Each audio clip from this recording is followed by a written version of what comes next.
आज भी हम बहुत से परिवारों में जब यज्ञोपवीत की जनेऊ की बात करते हैं तो तुरंत एक उत्तर होता है कि लड़कियों का थोड़े ही होता है यज्ञोपवीत, पंडित जी ये तो केवल लड़कों का ही होता है।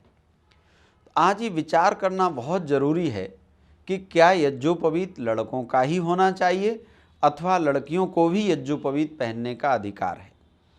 ध्यान रखना, जो धर्म हमको सिखाता है वो ये है कि यज्ञोपवीत जो है, जनेऊ जो है, यह विद्या प्राप्ति का चिन्ह है, सरस्वती प्राप्ति का चिन्ह है। जब आप इसके मूल अर्थ को समझ जाएंगे, जो वास्तव में धर्म है कि सरस्वती प्राप्ति का, विद्या प्राप्ति का चिन्ह है, तो आपके मन में ये प्रश्न नहीं उठेगा कि यज्ञोपवीत जनेऊ जो है वो कन्याओं का होना चाहिए या नहीं होना चाहिए। अब आप बताइए, क्या कन्याओं को सरस्वती की प्राप्ति नहीं करनी चाहिए? क्या कन्याओं को अच्छी शिक्षा ग्रहण नहीं करनी चाहिए, या केवल पुरुषों को ही या लड़कों को ही अच्छी शिक्षा की, विद्या की आवश्यकता है?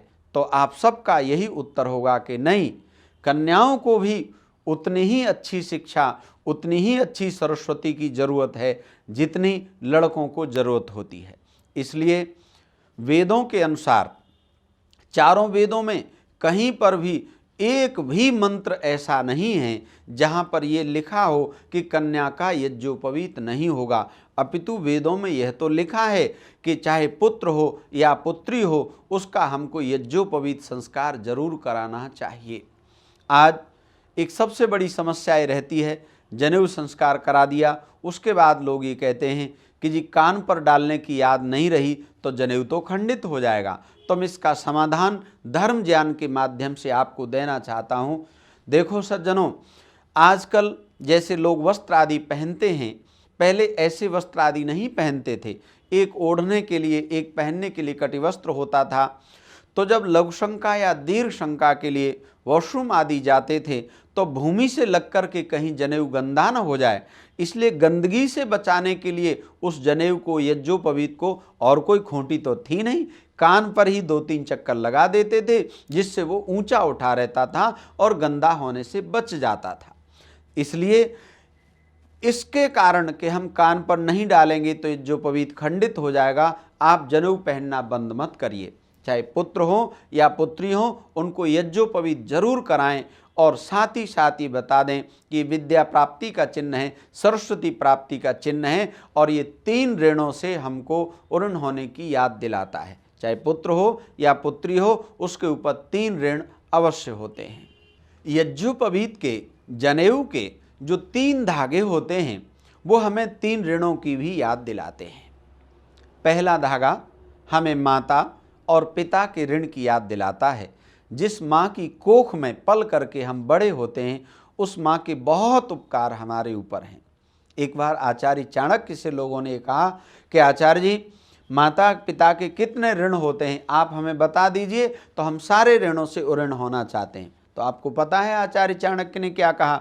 आचार्य चाणक्य कहते हैं कि शरीर पर जितने केश हैं, जितने बाल हैं, इतने जन्म लेकर के भी कोई व्यक्ति माँ के ऋण से उऋण नहीं हो सकता है।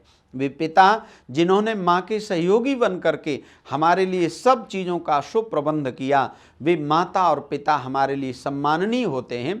तो इसलिए जो नई पीढ़ी के लोग, चाहे वो पुत्र हैं या पुत्री हैं, अपने माता पिता को माता पिता मानते हैं, तो उनको यज्ञोपवीत का पहला धागा पहनने का अधिकार प्राप्त हो जाता है।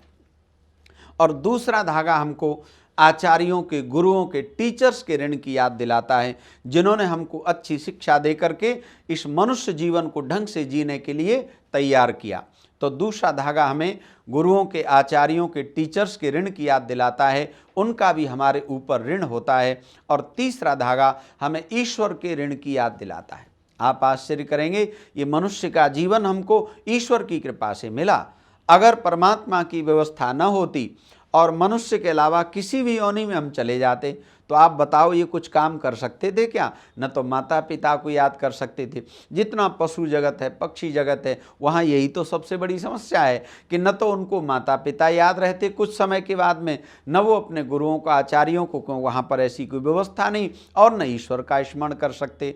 तो इसलिए ये जो सब सुख सुविधाएं हमको मिल रही हैं, मनुष्य का जीवन जिनकी दया और कृपा से मिला, यद्यपि ये हमारे ही पूर्वजन्म के कर्मों का फल है, तो ऐसे ईश्वर के ऋण की याद हमको एक तीसरा धागा दिलाता है।